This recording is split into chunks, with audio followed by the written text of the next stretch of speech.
All right, we're live. Hi. Welcome to Seller Sessions. My name is Sharon Evan, and today I have the person who was my very first guest as a co-host on Seller Sessions, Adam Heist, the one and only. And it's your birthday today. This is why we have happy birthday in the background. Happy birthday, my friend. Hey, appreciate it. It's good to be back. And now you're like a burly veteran. I kind of broke you in, and now you're like a podcast interview expert. So it's going to be fun. I've gotten pretty good at it. Let's say I'm a lot better than when you first came on. I thought you were great back then, but I'm sure you've kind of dialed your skills. Thanks. Thank you. Well, I'm really excited to have you on. You're one of my favorite people in history. So I'm really, really happy to have you here. And for anyone who doesn't know you, can you please give us a quick brief on who you are? Sounds good. So yeah, I call myself like an ex-reformed corporate guy. So I actually come from corporate. So I'm not your typical like purebred entrepreneur, Amazon seller that like started on eBay and worked my way up to Amazon. You know, I was a buttoned-up corporate guy in the energy electricity industry, and then we ended up I was in M&A and buying electricity companies. We ended up buying a physical products brand. So I basically moved from Texas to Utah. As part of that journey, I kind of discovered Amazon, and kind of in parallel paths, I'd kind of started to have, I think like we all do that have had a corporate job before, kind of that itch, right? Was kind of tired of commuting and being in 6 hours of meetings every day. And so kind of in parallel with growing and scaling that physical products brand and discovering Amazon, I've since started 3 of my own Amazon brands. So over the course of the last 3 years, like a lot of us, I've kind of done the deep dive into Amazon and have become obsessed. I absolutely love the space. Have built up brands, and actually recently exited a brand, which I'm sure we'll dive into. But yeah, that's kind of me in a story. Kind of started corporate guy, turned Amazon seller / entrepreneur. Adam, I can't hear you, and I don't know if because it's something that happened on my end or if it happened on your end. So I'm just going to ask everyone to tell us whether it's me or whether it's you. Cool. But it could be me. So we'll just check in a minute. I'm trying to, let's see if I fixed it. Say something. Can you hear me? Yep. All right. It was me. My AirPods died and then it went to the wrong thing. So I didn't hear what you said, what was the last thing you said. But you've heard my spiel before though, so you know. Yeah, I already know your intro. So that's awesome. Cool. So I'm super excited to have you here today. And I want to first of all start off with, apart from just congratulating you on your birthday, happy birthday. I want to congratulate you on the fact that you've just exited one of your brands. I did. Yes, I did. You have a YouTube channel called Adam Heist, and I watched your videos, so I'm really well prepared for asking you the questions today. Although I know most of the answers, but I'm pretty good at knowing what to ask you. But the very first thing that I would like to ask you is, how long was this specific brand that you now sold? Like, how long was it up? How long did it take you to get from launch all the way up to selling it?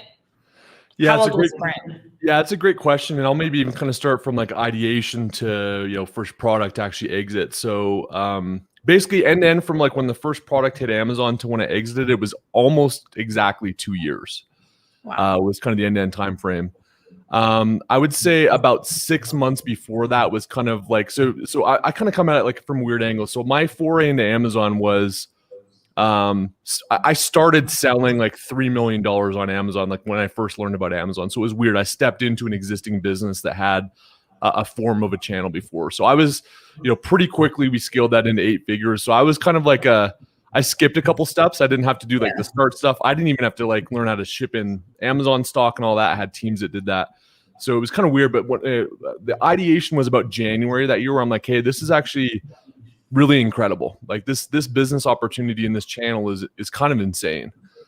And so I kind of started having that inclination in January. And I think like most of us, you kind of, discover the end of YouTube in terms of like all the Amazon content. So whatever existed there at the time, I think it was like Tom Wang and, I think Ryan Daniel Moran had that like how to get $1 million or whatever. So that was kind of my foray into it.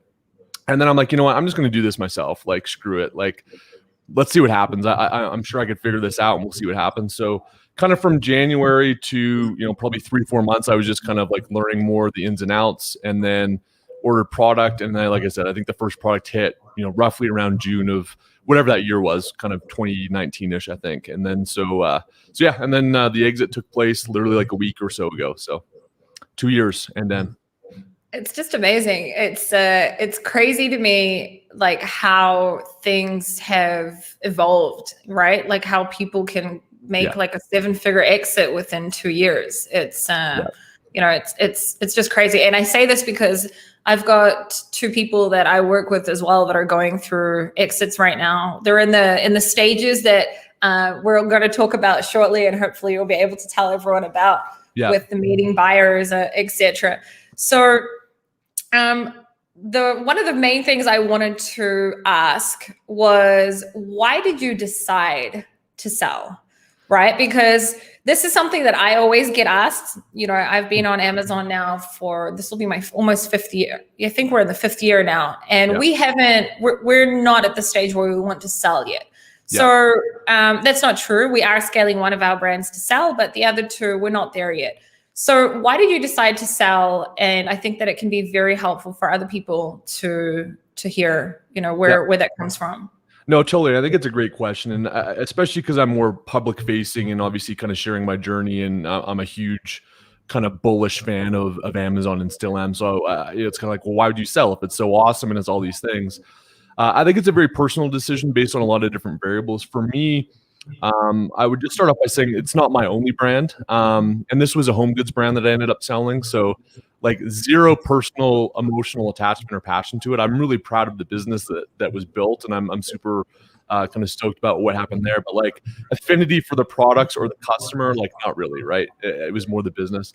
So I've got a couple other brands I started from scratch, as well as some others that I'm partners in. But one in particular that I started about a year and a half ago now, that is just like, I'm the customer. I'm super passionate about it. I love it. I love the product development.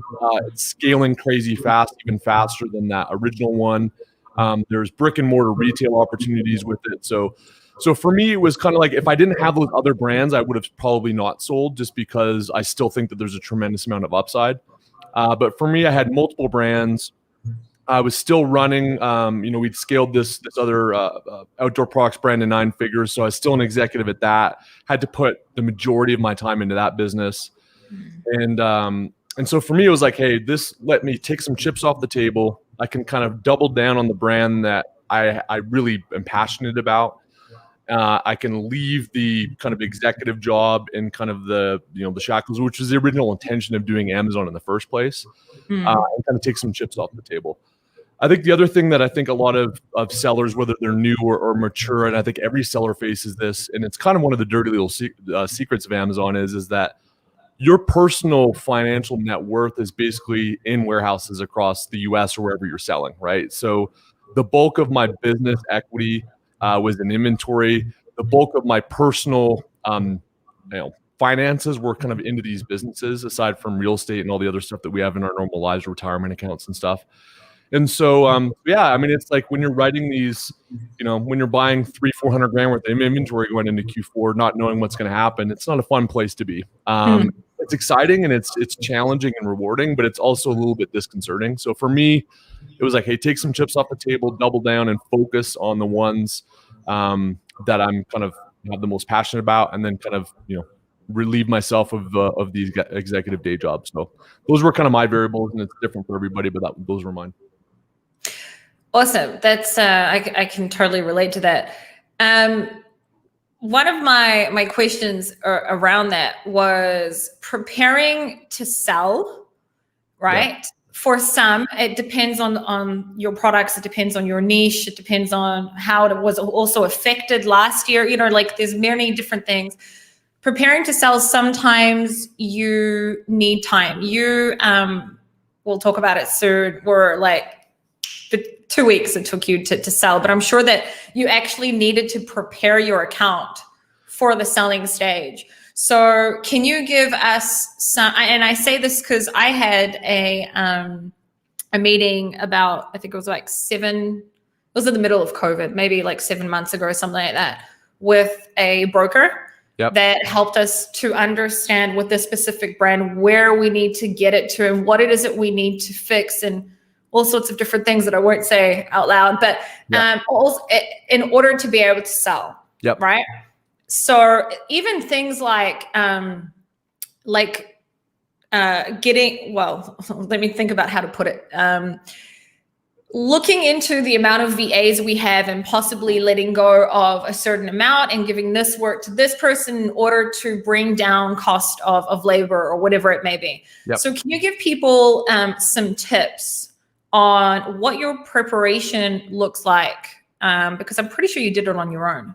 Yeah, 100%. Yeah, and I'll kind of talk through the process. And frankly, I probably left some money on the table, and I was aware of this, and the fact that I probably could have run it out a little bit longer and made more money and made a bigger multiple. But generally speaking, just so folks understand, and I'll use a lot of analogies to selling a house, just because I think selling a business is a little bit abstract for a lot of folks, but like selling a house, people kind of get. So when you're selling a house, let's say that you've got like your lawn is all like messed up and you've got like don't have flowers out there, and maybe you haven't painted the house in 10 years or whatever the case is. When you're selling a house, you could go like lay new grass, plant some flowers, like do a fresh paint job, maybe tear out the carpet, put in new carpet, and like your valuation will immediately go up, and you could sell your house for a substantial amount more, just kind of literally just putting a facade on the house. When you're selling a business, you can't just go in and say, hey, I'm thinking about selling my business like in September, so let's like clean this thing up and then I'm going to like maximize my valuation. Really how it works is basically a year back. And so, your most businesses, some get a little bit of forward view, but generally speaking, most are going to look at your preceding 12 months and the earnings that you've made in those preceding 12 months. And then they pay a multiple based on those earnings plus your inventory. So, if you've had a bunch of improvements in your business, say over the last 3 months, you're typically only going to get those valued for 3 months. You're not going to get them valued for all the way back. And so if you want to do it perfectly, and again, there's no perfect timing on this, and you don't need to get too wound around the axle about like, oh crap, it's been 10 months, not 12. Like, I'm not trying to get nervous about that, but you generally speaking want to have a year-long view in terms of how you'd exit. In my situation, I didn't. I'd built a pretty kind of healthy business throughout, so it wasn't like there's a lot of super concerning things I needed to clean up. But like, I just started launching Canada and UK with this brand. There's probably 3 or 4 SKUs that were 3 or 4 months old that hadn't been fully realized into the value of the business the preceding 12. So there's definitely some things that I left meat on the bone in terms of valuation.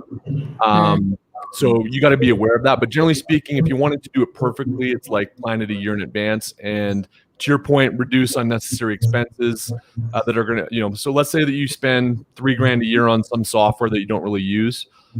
Let's assume that you get a 4x multiple. That's worth $12,000. So it's not only $1 saved, it's literally $4 saved or $3 saved, whatever the multiple is. But yeah, generally speaking, kind of a year in advance is how you do it if you wanted to do it perfectly. Yeah, I think that also it depends on, we're very clean today in our business, but this specifically is a beauty brand, and there were some compliance things that we did need to work on that I didn't necessarily think about until I had the meeting, because I didn't really know that necessarily these types of things were, when you get into physical products that are a little bit more complicated, like beauty and toys or anything goes inside of your body or whatever it may be.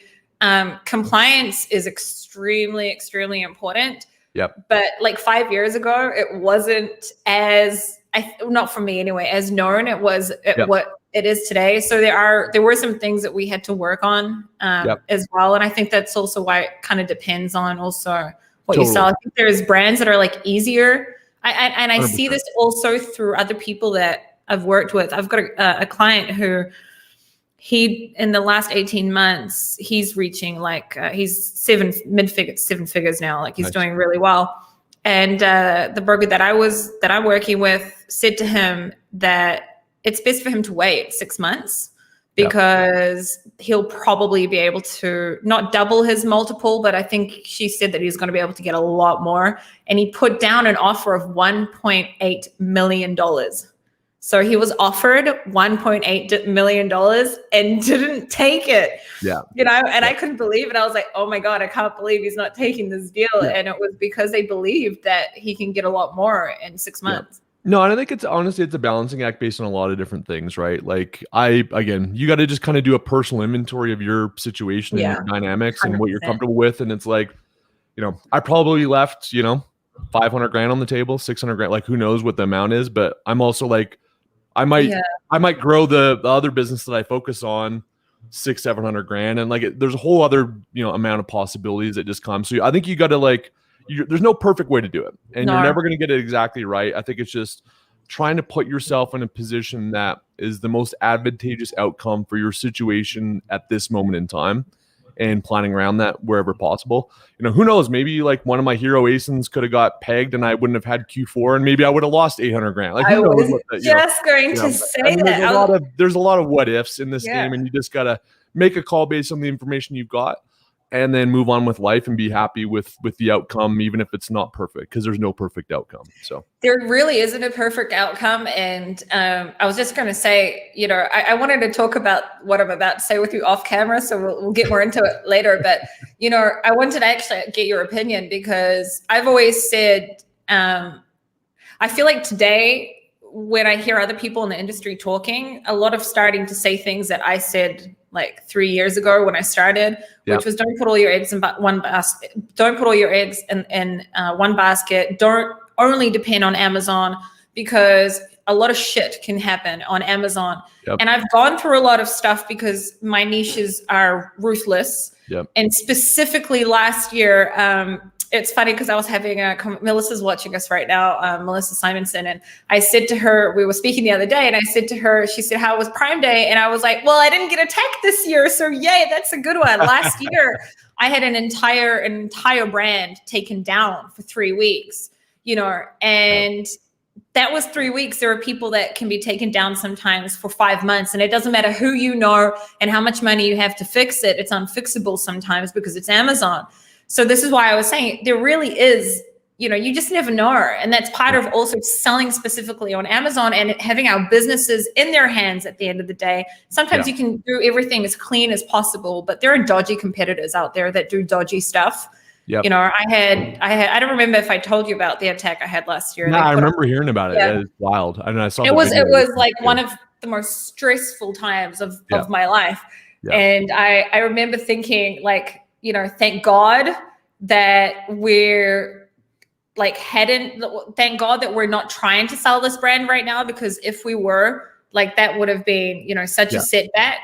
So anyway, my next question, which I'm really, really waiting to hear your answer for, is broker or no broker? Yeah, another good question. Again, like, this isn't me being politically correct. This is literally my opinion on it. There's no right answer. It's really situational. There isn't. So I think you've got to just do a really kind of an inventory on your own skill set and be really honest with yourself. And I think this is really one of the biggest skill sets you can have as an entrepreneur, is you've got to understand, like, reflecting on your own skills. Like, what are you good at? What are you bad at? Know what your blind spots are, weaknesses, all those kind of things. I kind of did a personal inventory. I would have said that, if you would have asked me 6 months ago, definitely a year ago, I would have definitely gone with the broker. Just like the environment was not as dynamic as it is now.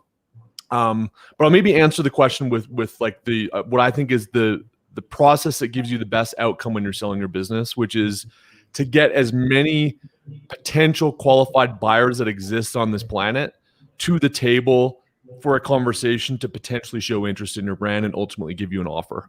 Because the more potential buyers you have, the more offers you get, the higher your valuation is going to be. Again, just like selling a house, right? You want to get, if you can get 10 freaking offers on your house, you're going to get way more money than if you had 2 people, right? So for me, I kind of go back to that kind of core principle and just figure, how can I get the most buyers to the table, and can I get more buyers to the table than somebody else? And that was kind of what I assessed.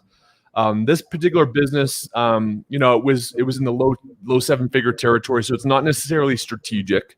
Like, there wasn't a whole lot of non-Amazon channel buyers. I'm sure there could have been a couple that I could have found that were like wanted to just discover Amazon and add this to their $100 million business or whatever else. But the likelihood of me finding them or anybody else finding them, I thought was pretty low.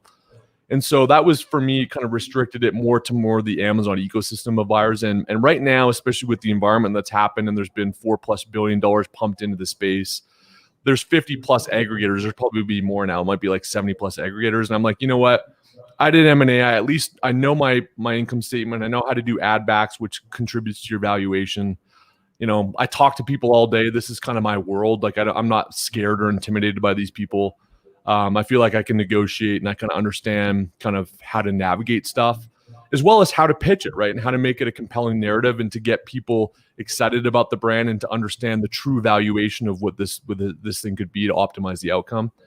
And I kind of put that up against the fact that with a broker, I think one of the biggest drawbacks obviously is financial, and the fact that you're going to give them 10% roughly, typically in most cases, including on your inventory.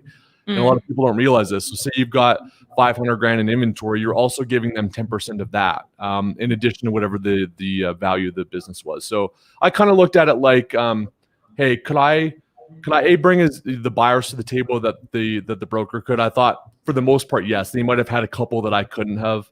But I also thought if I could get the maximum amount of offers, I could get a true valuation for the business and an optimized valuation for the business. And the 10% cost versus me running myself was, for me, made sense to kind of do it on my own. So I think it really depends on kind of emotional state, experience, how big your business is, how comfortable you are with navigating the process, how good are you at kind of understanding what the value of your business is and kind of navigating that. But I think what's cool about it now is that the option literally didn't exist. I would even say 6 months ago. The fact that we know who's who in the zoo, we know who these aggregators are. There literally are dozens upon dozens of liquid people with cash ready to pay, I would call a fair multiple for your business. And you can discover those pretty quickly and get connected to them literally in a matter of days. So I think it's really cool that you've got that option now. But if you're not comfortable for all those reasons, I think a broker is obviously a good fit too. So it kind of depends on your situation, but it made sense for me to go DIY on it. Yeah. I've got so many things running through my head that I want to ask. I don't really know where to start. So I'll just start with whatever comes out. Number one is, how did you know how to put together? I'm guessing you put together some sort of presentation. Like, how did you know what to include in there? Yeah. For the buyers on your own, because not everyone will know what should be what you have in there. No, I think that's good. So I mean, first of all, I think that there's content out there. I mean, you've got Thrasio's of the world, and there's a whole host of other ones now. They're jumping on podcasts, and they're talking about what they look for, what they like. You know, you've got Joe Valley, who's a broker who's pretty big on the circuit. He's got content for the last couple of years. There's other brokers that basically share how to optimize your brand. So I think the age of information is really cool, in the sense that there's information out there for you to discover what people are looking for. So I think there was that distinct kind of Amazon angle. And then I think like anything in life, it's just like, as an Amazon seller, you want to get into the mind of your customer. How are they viewing when they type in a keyword? How are they assessing products? What do they care about? What are they thinking about in terms of your offer? Packaging your business is the same thing, right? And so here's what you got to realize in terms of who your customer is for the most part. If you're looking at kind of an Amazon ecosystem buyer, or even strategic buyers for that matter, it's like, why would they care about your business? And going through their head, what's their goal? Their goal is to buy an asset for the least amount of money possible, like the lowest multiple, so that they can maximize their ROI. So that's their goal number one. Their goal number two is to ensure that whatever's happened in the past is durable and predictable for the future, and that they can actually grow it. So they want to ensure that the past is going to happen in the future. They want to understand that there's growth opportunities for what they're buying, and they want to buy it for the lowest possible price. Or they at least want to understand the value, that they can sell the value of the multiple that they're actually paying, and that they're comfortable with the value of the business. And so for me, it was about revealing those core features, right? So obviously, what are the financials? I mean, that's number one. These guys are financial nerds, right? Like a lot of them, or at least the people you're talking to, they're like, they might love you and care about your story and all that, but they really want to look at your numbers and understand that. So hit them with the numbers. So you want to package definitely trailing 12 information on your income statement. You want to share kind of key financials of the hero SKUs and the core SKUs. And then it's really just about shaping, hey, that this is a great asset and it's a good brand and it's durable. It's not going anywhere. Whether that's reviews, whether that's the brand that you've built, whether that's the customer list, if you've got proprietary kind of value in terms of how that ASIN's kind of been stabilized. What are the things that have not been built in terms of growth? So like I hadn't done a lot of international hadn't done a lot of variations. There's a ton of meat on the, hadn't done even a lot of optimized pay-per-click and some stuff. So like, here's some clear things that day one you guys can step in and kind of with your eyes closed, add some growth to it to mitigate any risks that exist in the business. So yeah, that's it. I think it's just kind of thinking about the buyer. They care about the financials. They want to make sure that it's durable and that it's going to continue, and they want to understand that there's a path to growth.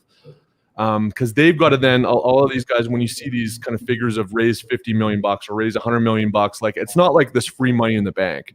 Everybody's got a boss, right? Like these guys that have been given the money, they're like, hey, I want to know how you're distributing this money and that you're doing it in the right way.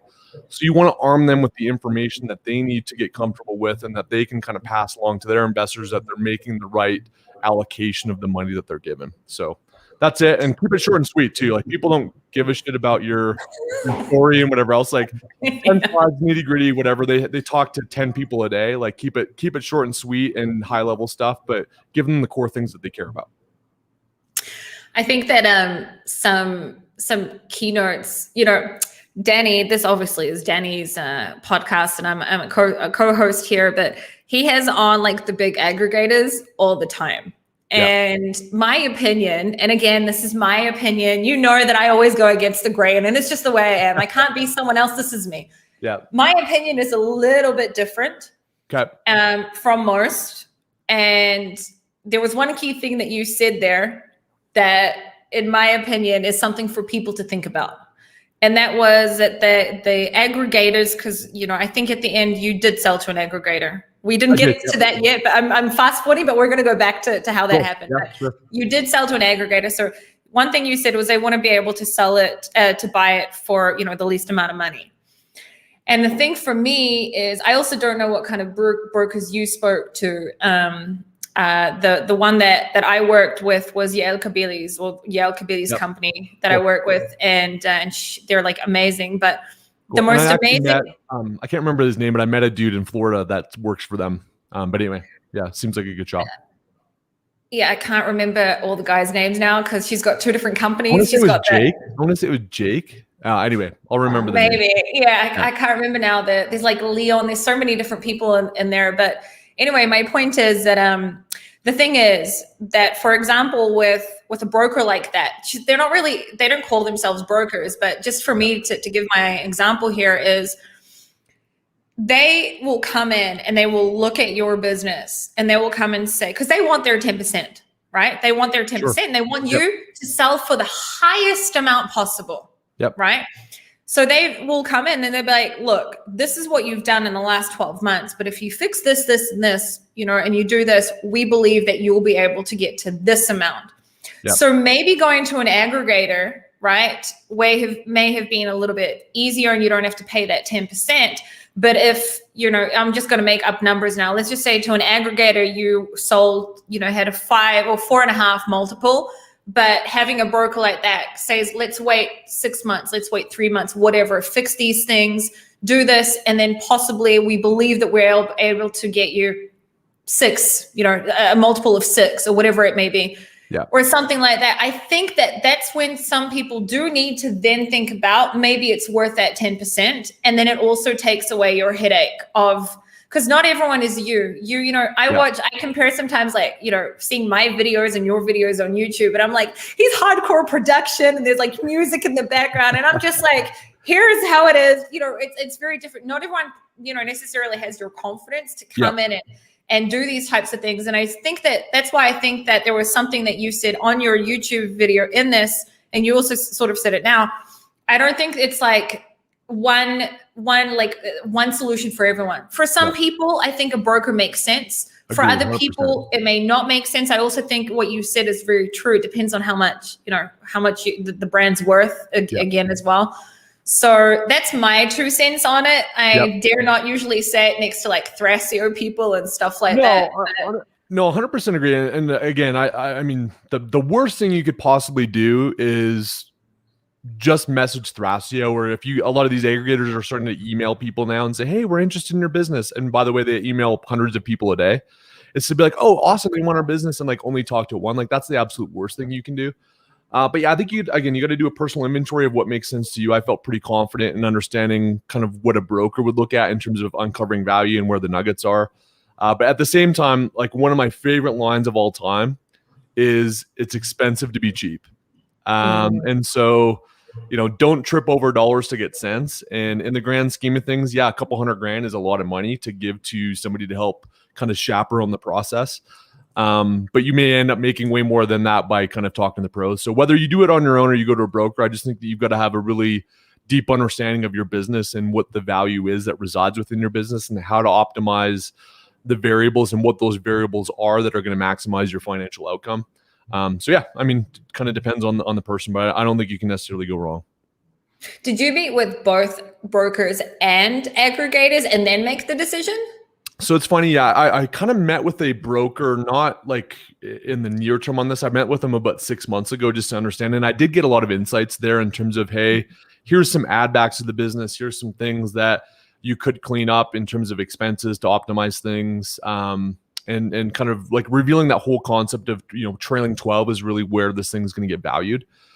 So I think some of the core concepts were revealed kind of out of those discussions for sure. But for when I was actually ready to kind of hit the road and sell, I did not, because I knew what my plan was effectively. So. Cool. So how many aggregators did you interview? And then the follow-up question was how did you then like filter it out and narrow it down to I think you had like your top 5 and then ultimately the one that you sold to? Yeah, that's a good point. So I ran the numbers. It was a little north of 41 that I reached out to. So I'd kind of started to tabulate just because I'm like a weird Amazon geek, and I was like, I've just kind of been wanting to understand what's happening in the space. So I already had a spreadsheet of like who's who and who they were, or whatever. So I did a little bit more research to kind of uncover some ones I didn't think of. But long story short, I basically reached out. It's funny that when I decided to sell, because like all of us, I was like, hey, I'm going to leave money on the table. Should I do this? Should I use it? Like I had that whole like internal dialogue with myself. And then one weekend, I'm like, you know what, this makes sense to do this. So I literally like kind of, hit the Pearl Jam kind of Spotify playlist. Pearl Jam is one of my favorite bands. I like sat on my patio one day, and it was literally just like a factory. Like I pinged 41 is who I reached out to. That 41 turned into, I think it was like a little north of 20 that turned into actual conversations. And those are usually about 30 minutes long. That 21 turned into oftentimes multiple meetings for the ones that were interested. So, you have initial meeting and then they want to maybe dig into some stuff, and you have follow-up meetings with the broader team. So sometimes it's 2-3 meetings that follow up on that. Those 20 meetings turned into 6 offers. And then I kind of culled that down for various reasons down to a final 3. And that was really where I'm like, okay, these are the ones that had the best valuations for my business and the best structure for my business. They're also the people that I was most aligned with and that I felt I could really kind of carry out through close on. And then I'm like, okay, let's get into bidding war. Let's get into best and final. Let's see if we can squeeze blood from a rock and see what we can get out of these guys. So, and then that ultimately obviously led into the buyer. But yeah, it was basically 41 down to 20, down to 6, down to 3, down to 1 ultimate offer that I selected. And that was in 2 weeks. It was like all that happened in 2 weeks. That's crazy. It was insane. Yeah, it was pretty wild. That's insane. Like the 2 weeks part to me was like, I couldn't believe it when you said that. I was like, how did he do that all in like 2 weeks? It's insane. It's and running everything else that you're doing at the same time and making content and your everything that you do. Yeah. Good on you. What did the process look like narrowing it down from the 3 to the 1? Because you didn't have a broker and it was you doing it yourself. Yeah. And managing, the negotiations. Sure. And trying to reel it. What did that look like? Back and forth. Was it like, I'm being offered this amount? Like how did you communicate that? Yeah. So due to NDA and just out of respect for everybody, I didn't actually share, hey, here's your, $400,000 off. Like I didn't play that game. But I would say there's like 3, I don't know if they're dirty secrets, but they're definitely, in my view, I don't think a lot of people are aware of it. Number 1, we already talked about, which is their ultimate goal, which may be unsurprising, is to get, to spend the lowest amount for the asset they're going to buy. So kind of know that that's their intention. The second thing that's a little less clear and less obvious to folks is that you think, oh, you're selling your business and you just get this check and like, then you're a done deal, whatever. Most of these guys, especially in the Amazon space, I saw this in my corporate life when we were buying assets too. But there's something called an earnout, which is basically, it's kind of like an incentive or a bonus based on how the business performs after somebody acquires it. And in the Amazon space, sometimes that can be a significant chunk of the money. So let's assume that you're selling a business for $2 million, right? What an aggregator is going to want to do, or any buyer for that matter is going to want to do, is to reduce the amount that they have to pay you when they're closing, for a couple of different reasons. Number one, just like any of us, the less money that they have to put out, the less working capital they need for a deal. So if you could buy a house for 5% down or whatever else, you've got way more money in your bank to do other things. They're the same way, right? They've got more money to do other deals. So they want to pay you the least amount at close, and they want to have as much of that be paid out after the fact, just because of the working capital kind of needs and spreading money out. The other thing that they like to do, though, is say, hey, Sharon, I'm going to buy your business. Let's say your business is doing $5 million this year. So I'm going to give you some amount of money now. And then if the business does $5 million next year, I'm going to give you another $1 million on this offer.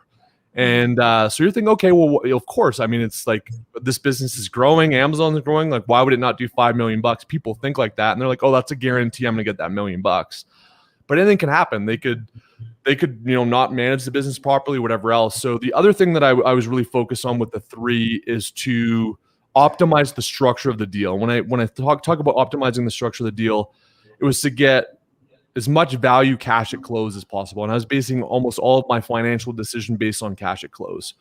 And I think that everybody should assume that the earnout that you get may not happen. And if you're only happy, or if you're thinking about, oh, I've got this like 6x multiple or whatever the number is, if I combine what I get paid at close and as well as earnout, well, it might actually be 3 or whatever the number is if you don't get the earnout. So you've got to be really thoughtful about the structure.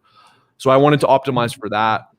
And then the final thing that I think a lot of people don't realize is that it is not over when you decide which offer you accept. Basically, you're getting what's called a letter of intent, which is basically, like, again, using the house analogy. Okay, I think your house is worth, $1 million. I'm going to buy your house for $1 million, but I'm going to inspect the house first, and I'm going to make sure that I can get a mortgage on it, and I can, like, all these things. It's not a guarantee that you're actually going to close on the house when you put an offer in. Exact same thing with this business. An LOI is basically just a letter of intent to buy the business for a particular price, but then they have what's called a due diligence period, which is usually about 45 days, where they turn over every nook and cranny. They may need to kind of validate with their investors that they can actually buy the business. They may have to make sure that they have enough cash to buy the business. There's a whole suite of different variables that go into play that, if they don't happen, either your offer could get reduced or you may not even close at all. And then guess what? You got to go back to the drawing board. That's something I absolutely didn't want to have for a whole lot of reasons, mainly emotional. It's just like you don't want to be stuck in that process for too long. So I also wanted to have a near 100% degree of confidence that the LOI I was given from somebody, barring any really unforeseen circumstance, was going to be the offer that was going to be delivered at close, and that they weren't going to mess around during due diligence to play with the numbers. Because I've seen that again in the M&A world. A lot of people would be like, hey, wink, wink, this is our offer, but we're going to find some reason to reduce the offer, and we'll find something that will kind of save us some money. Some will operate in that way. And so I wanted to be real clear in terms of the vetting process. By the way, all 3 of them I thought were class acts. Like, I don't think that there was anything nefarious going on, but I wanted to basically structure most cash at close, the biggest valuation, and then making sure that I was supremely confident with the partner that I selected that we would have a relatively clean and painless process during due diligence to close. Amazing. Long-winded answer, but hopefully that answered your question. No, it does. It does. It does. It's I'm really interested to hear a few things where, it's the way my brain works. While you talk, I think of more questions, even though I have like all my questions written here. So many things in my head now. My first question is not related to what we're talking about. I just don't want to forget it. Was I receive, and I know many people do, emails from aggregators, and they don't actually know that they're emailing me because they don't know that my brands are connected to me in any way. Often. Yep. Right. Thrasio emailed us, I think it was about 7 months ago. Right. Yep. And I've received in the past as well. And some of them I've never heard of, and some of them I know of. Yep. Right. What do you like? I don't know if that happened to you. And if it does, like, how did you respond to, because by the way, I emailed back as the business owner Toothracer last year saying thank you very much, but we're not interested at this point. And then like they never sent us back an email and things like that. Did that happen to you? Like, did you ever get? And this is super interesting. And again, this is what's kind of cool because this world, I think one of the things that's weird about this world, broker, DIY, whatever the case is, but it's like this cloaked world. Like you don't really know exactly what happens and what intentions are and all this stuff. So it's funny. I did receive, so again, I've got multiple brands. I received an email for a different brand, not this one, from one of the players that I spoke with. And I know of others that have received an email from this particular company as well. Some people may know it, some people may not. It's not one of like the headliner ones, but it's definitely one that's becoming kind of more known. So I was like, okay, there's somebody that does direct outreach. And so I spoke with them. That was the worst offer and the worst structure of anything that I saw like in my whole process. So I think just to be aware of some of the strategies that are at play here. And again, it's not nefarious. I mean, shit, this is business, right? Like, good on them, right? If you can go dig up deal flow and they're not competing against 40 other people, good on them. That's the best outcome for them to get quality assets for less money when it's like not a public process or something or through a competitive process.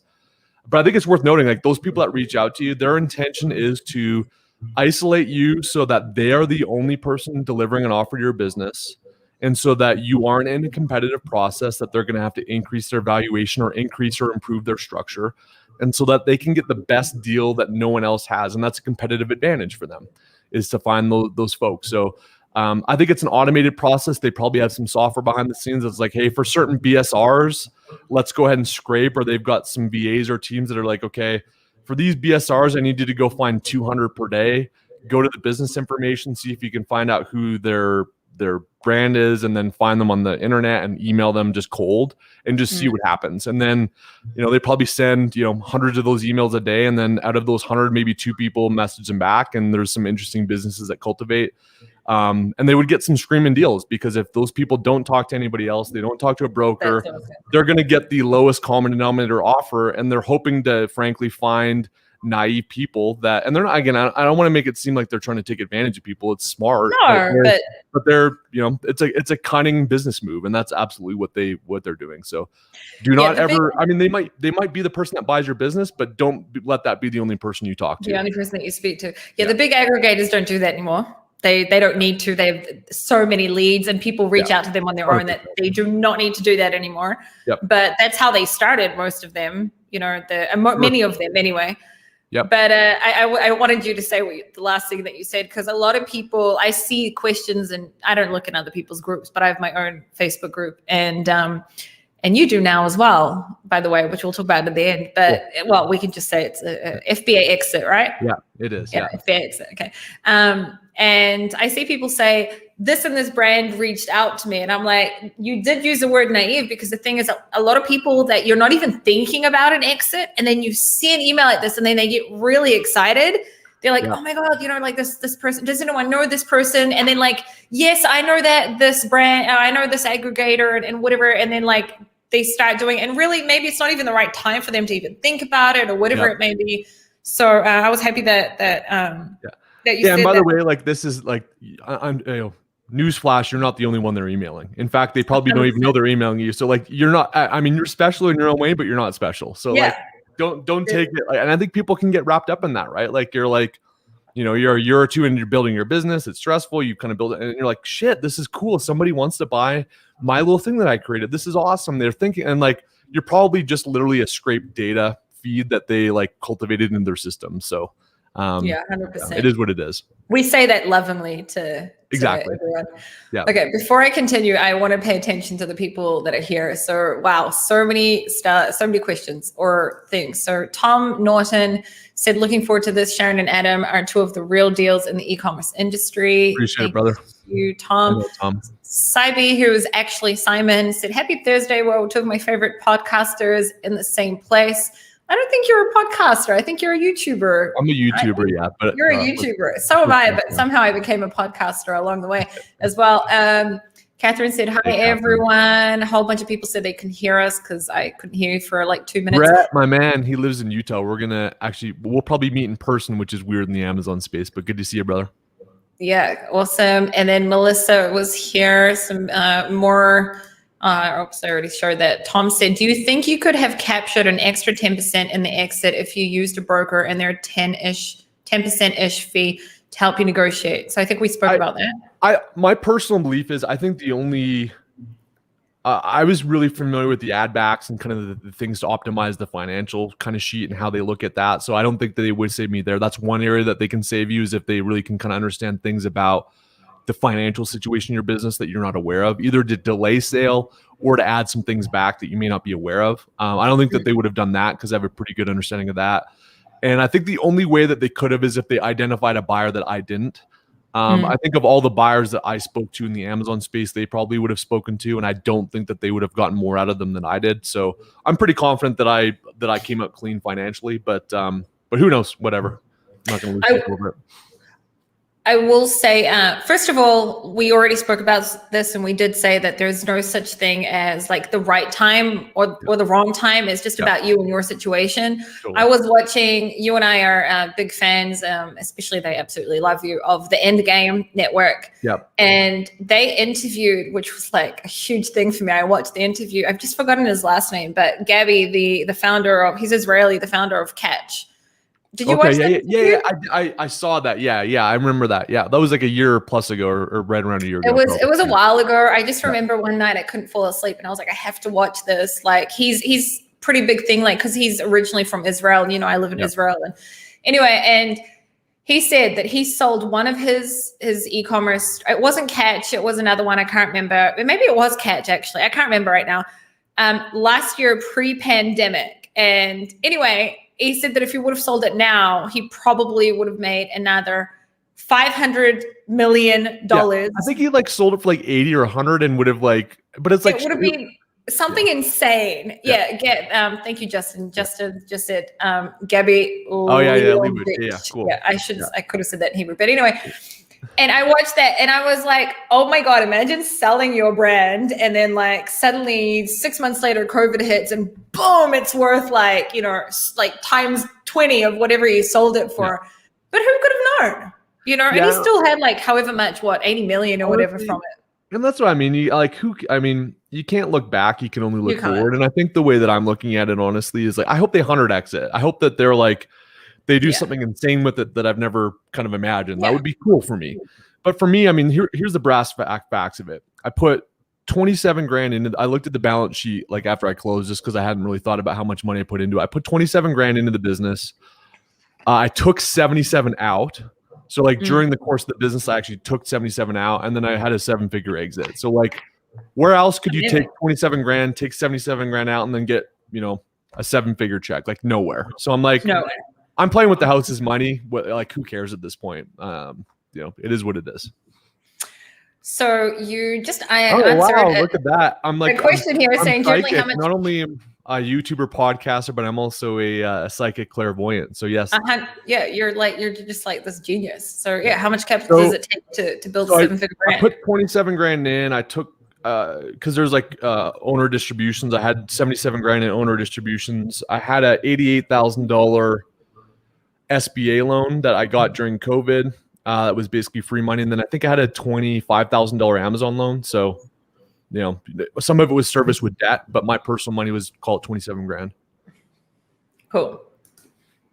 Not Amazon. Tom said, with the knowledge Adam has, he should create a side gig as a burger.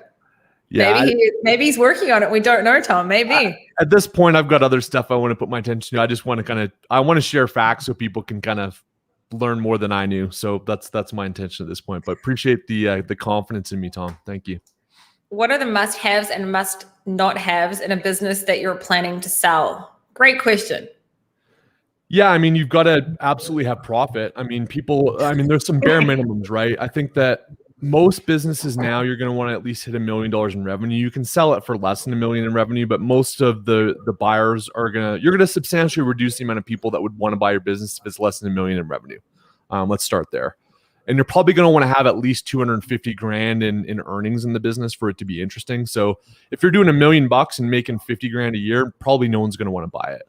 I was just going to say that that's an important factor, because you could be making $1 million and you're not even profiting, and then no one cares about your business. Yeah, exactly. So you want to have like the right kind of financial levers. You want to have the certain you don't want to have cogs that where you're losing money, obviously. So you want to have a certain amount of kind of dynamics happening in the financials. So I would definitely start there.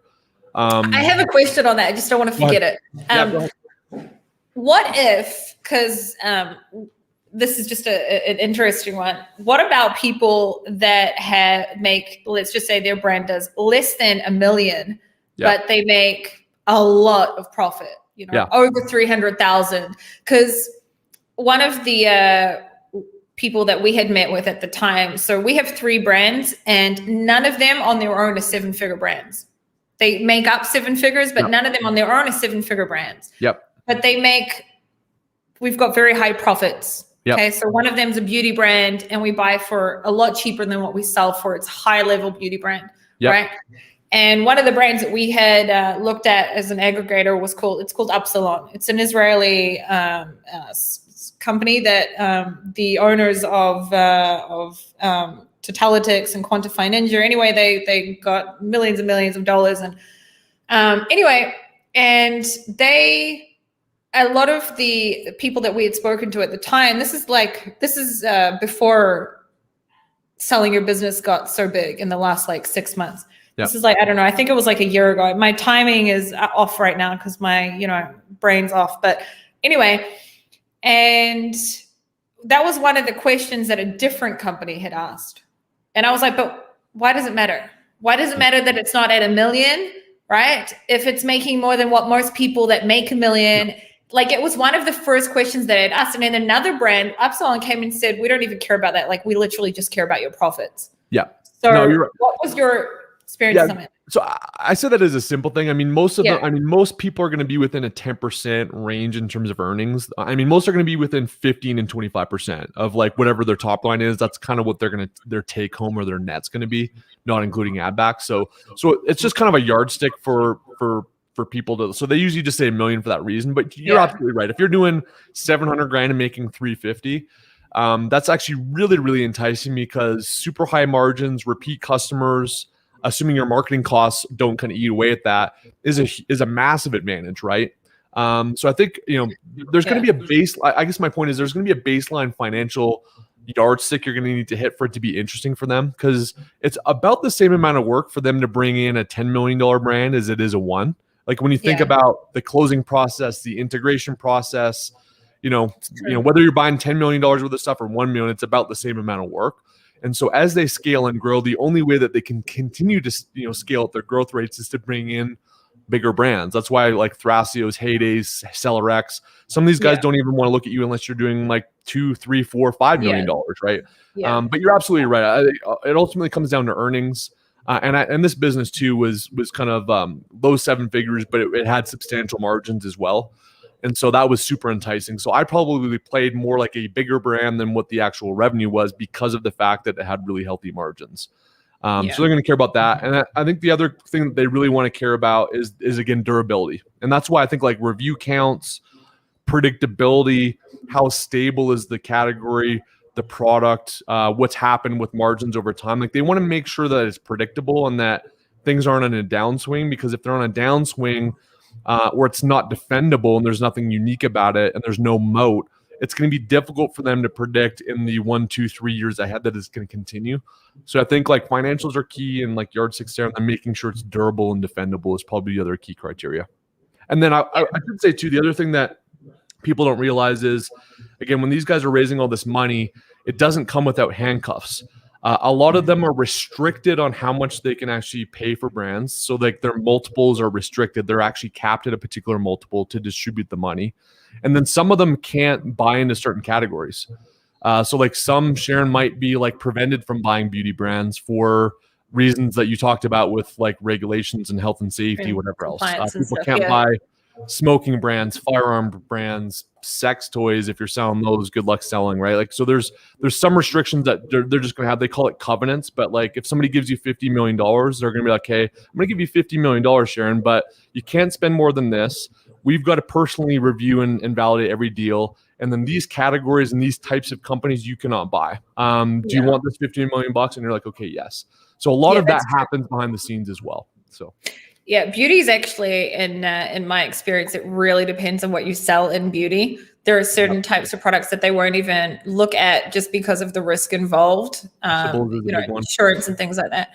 Yeah. But like for almost all of our brands, there are products that you have to buy every month. If you don't, it doesn't have the effect. And that's something that, is a huge benefit for us. Totally. that we always know like how you're going to start off the month, no matter what, and there's a lot subscribe and save as well.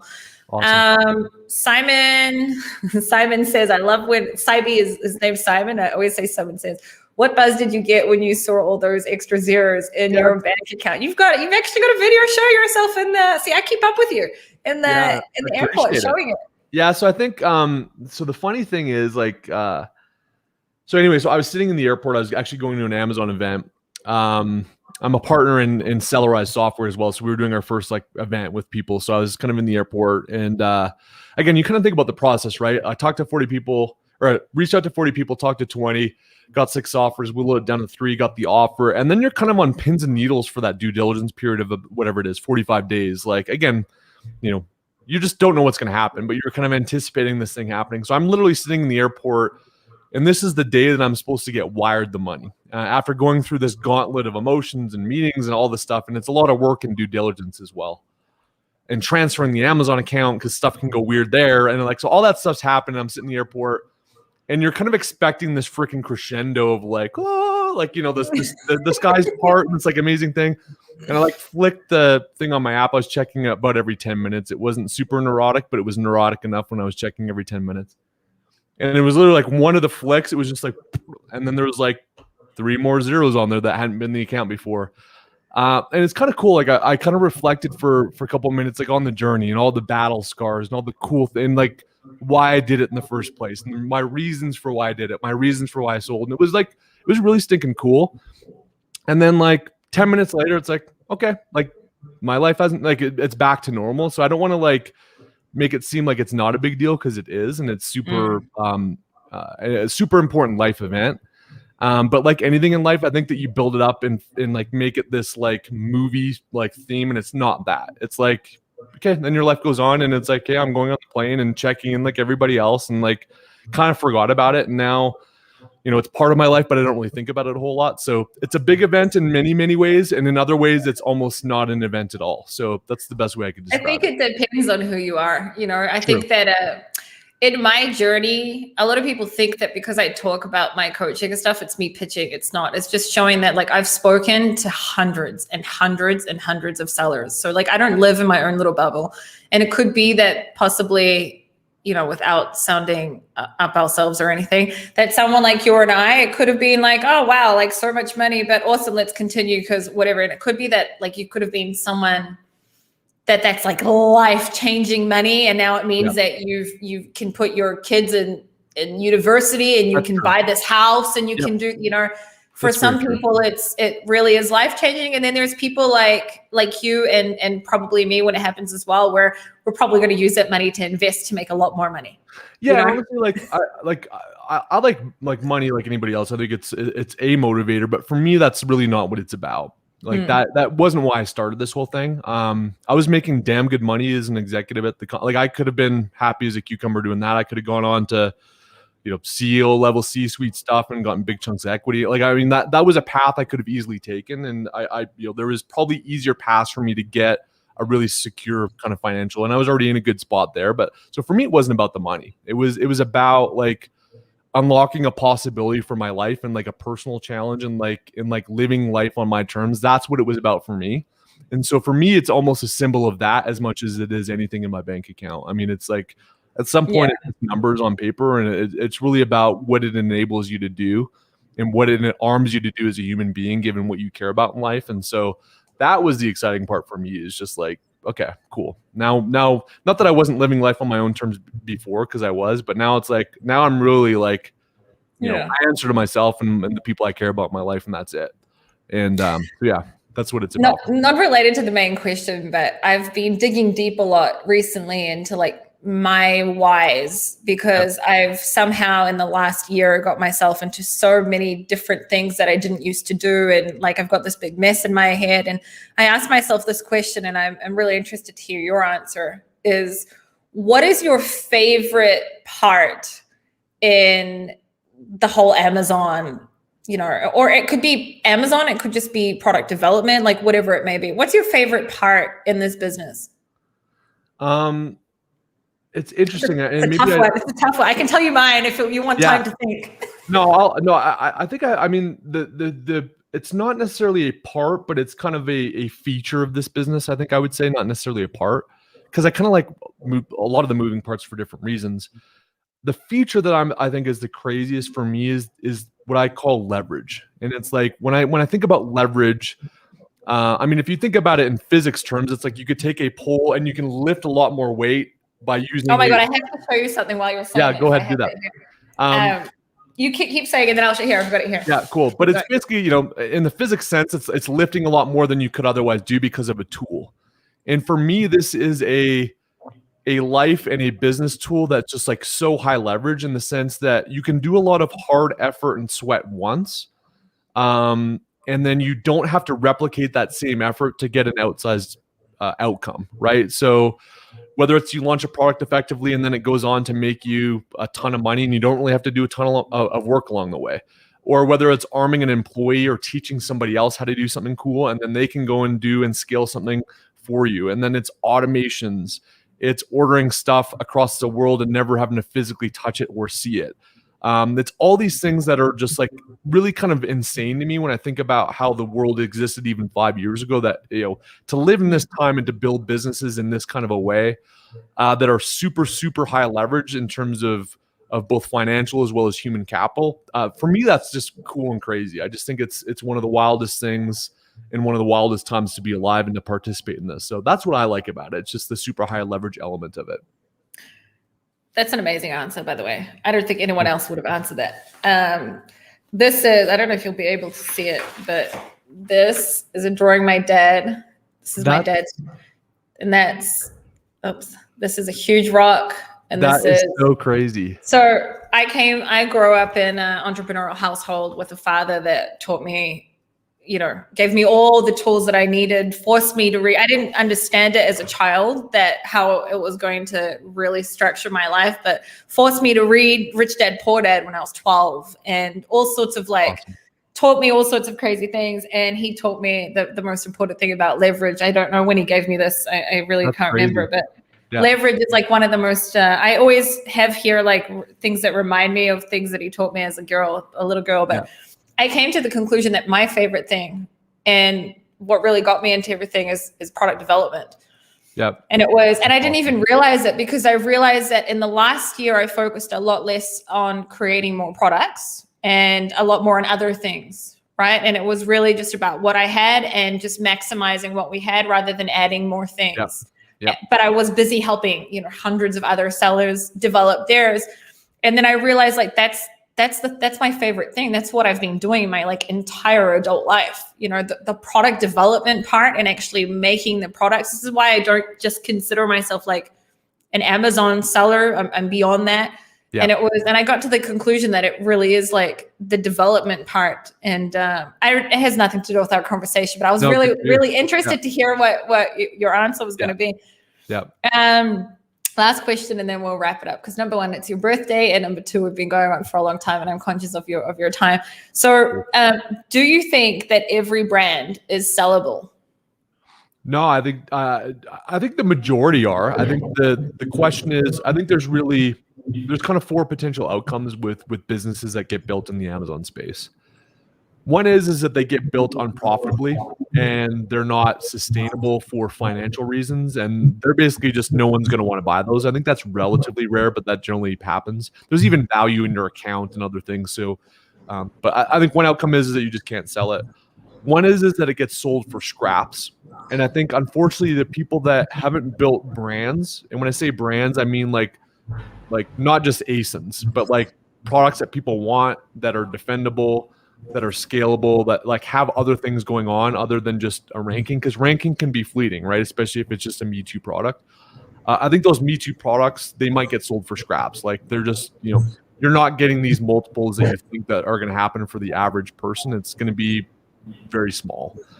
I think some are going to be sold for kind of market value, which is just like, okay, it's kind of a down the middle Amazon brand. It's doing good. It's a decent brand, decent photography, decent amount of reviews.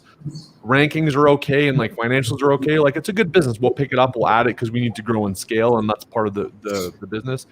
And I think there's another tier, which is just like, you are strategic. You add some +1 value to whoever's buying the product, and that's when you start getting into multiples of revenue and just like astronomical stuff that you kind of see in other spaces outside of Amazon that are high valuation. So I think at some point on the spectrum you can land, but there's absolutely some that are either not sellable or sellable for basically scraps. Yeah, I agree. Simon says, put up your business. Oops, that was an owl that fell. I have an obsession with owls. Anyway, Simon says, put up your business for sale. I don't know if he's talking about my business or because you sold yours. But anyway, living life on my terms. This resonates with me deeply. Adam, do you see an end coming? Man, what's up, man? Wait, hold on. Adam, do you see an end coming anytime soon with companies like Thrasio, etc., buying up brands and actually start focusing financially more on building the brands they have already acquired? Great question, Stan. And cut back on acquisitions. Yeah, so this is actually really intriguing stuff, and I can't fully predict the future, but I think very similar to brands, I think that I was talking with a good buddy of mine who owns Profound Commerce, Matt Howitt, and we talk about this a lot, but I think very similar to sellers, there's going to be a similar mix with these aggregators. I think that there's probably going to be about 4 that kind of last over the next 3 years. I think that either some are going to basically get sold for scraps. They're going to raise all this money. They're not going to deploy it effectively, and they're not going to know what they're doing, and they're going to get creamed, and then they're going to sell for scraps. I think that there's some that are going to do like decently well, like not extraordinary, but like really well run, and they're going to get gobbled up by the bigger players. But I think what's going to ultimately remain is a handful that kind of stand the test of time. But I think the challenge for them, if you kind of look at like a Thrasio, right, who's, I don't know what they're at now, 700 million in sales. We'll find out if and when they go public. But, how do you grow a $700 million business, especially if you assume, like, let's say 20, 30% of their portfolio, because of inventory restrictions and all the things that we're facing, may not grow, or maybe they were capped before that. Okay, well, you got to make up for the ones that are declining in value. And then you've also got to add a substantial amount of businesses to be able to scale and grow. And so I think that their conundrum is that it's really hard to grow a business when you're big. And growing by acquisition, your probability and your risk of getting it right, especially at scale, decreases, right? Like, it's okay. It's easy to buy 3 businesses well. It's hard to buy 300 well and operate them and run and scale them. So I think that there's a similar scale problem with these aggregators, but I do think that there's going to be some that kind of figure it out and do really well. I think the biggest question that I probably have is that, can they, and Thrasio will again be the example. They're the leader in the space and kind of did it first, but can they go public? I think that they're looking at a SPAC now, which is like a special offering on how you go public. I think if they show the path on, that's their exit, right? Going public for them is an exit for them. If they can like show what that path looks like and they're successful in scaling that stock once it goes, I think that's going to be good for the space and it's going to continue to grow these other ones. But if they either can't go public or they go public and they hit a point where they can't grow and the financials hit and their stock just tanks, I think it's going to bring down the entire aggregator system. So I think that'll be an interesting like niche of the overall Amazon market, just to kind of see how that goes. But I think in terms of us as sellers, I mean, the market's growing, the demand for these businesses is going to continue. But I think the aggregator space in and of itself is going to be interesting to pay attention to here over the next couple of years. I just had a question that I was like, don't forget to ask before you leave. And then now I've just forgotten it, but it was to do with, a really quick question before we wrap it up. I have a lot, but we'll keep it short for this, for this session. We'll have to bring you back on. But sure. How important was it, or did they ask you questions about outside of Amazon? So not necessarily outside of Amazon sales, but taking into consideration, look, I think it depends on the niches you sell in, okay? Yep. But for example, in beauty and baby, which is my niches, okay, influencers and working with influencers and social media and things like that, and branding is a huge thing and yep. can be a really, really, in my experience, it can really be the make or break of where you can compete on Amazon as well. Yep. So I realize that my question doesn't make sense for all niches. But how, was that something that you were asked about social media or outside of Amazon or whatever? Or were they just focused on Amazon? Yeah, I think they certainly want to understand channel diversity. And again, getting back to the moat, like that in your case, if you've kind of mastered that and you can use that for launches and traffic and kind of that's a competitive advantage for you, I think that's definitely going to play into your favor. On the flip side, though, I also think that it doesn't matter, I don't think, as much as it did maybe a year or two ago. Like I think before there was this like real fear of Amazon channel risk and like diversity of how those are, again, going back to durability, how likely is it that these earnings are going to continue. I think that's less of a concern now. And in some cases, frankly, especially if you're dealing with one of these Amazon-centric channel buyers, they actually, for simplicity and integration reasons, may not want to have a really complex channel mix because they don't want to like hire or have a team that works on Shopify and influencers because they may not have that as part of their playbook. Again, a lot of this stuff is almost like a factory line for them. They want to bring these brands in, integrate them. They've got a system to integrate them, and then they've got a system and a team to run and scale them. And if it doesn't fit within the confines of that playbook, it might not actually be that much of a good thing for them. So I think it does depend on the buyer. It depends on the business. But I think it matters less than what it used to. But I definitely think like strategic competitive advantage more than channel mix is, I think, more important. Like, so what you talked about, I consider more a strategic competitive advantage. But if you like sold 20% on Shopify and 80% on Amazon versus none on Shopify and 100% on Amazon, I don't think that really matters like it used to. Yeah. Okay. Last question, I promise. How important was IP to them? Intellectual property. Yeah, I think that I think it's deal enhancers, but it's not deal breakers. So they definitely want to see trademarks and some things like that. I had some like from one of like my hero ASIN was a very unique. There's some unique elements of the material in the product, and I had an exclusivity for Amazon with the factory. And they literally get hit up every week with people that like reverse engineer who the supplier is and whatever else. And like, hey, I want to sell this thing. I know you sell on Amazon, and they don't sell it to anybody else that sells on Amazon. So I think that there's some of those things that if you can kind of create agreements, if you can have design patents are valuable on Amazon. I think some of those things definitely, again, it plays into that durability. The likelihood of somebody being able to replicate that or take you out is less likely if you've got IP. So I definitely think that those kind of things are absolutely deal enhancers. Are they critical to selling your business? No. But they will increase the confidence and valuation potential of your business from potential buyers that are looking to make an offer on your business. I ask this type of stuff because a lot of people don't know, but I've actually helped a few people exit, and I've helped, and I had one brand, and I don't do this for a living, and I don't like, it's nothing to do with that, but, and it's a bit different, but I had one brand come to me with, they had invented, it wasn't an invention. In China, you've got 3 different types of patents. And it was the patent that they had was, I can't remember right now, but it wasn't a design, and utility? It wasn't, it wasn't the utility, and it wasn't a design. There's one more, and I just can't remember the type of design. And anyway, they had all these things, and they didn't have a trademark, not in China and not in America.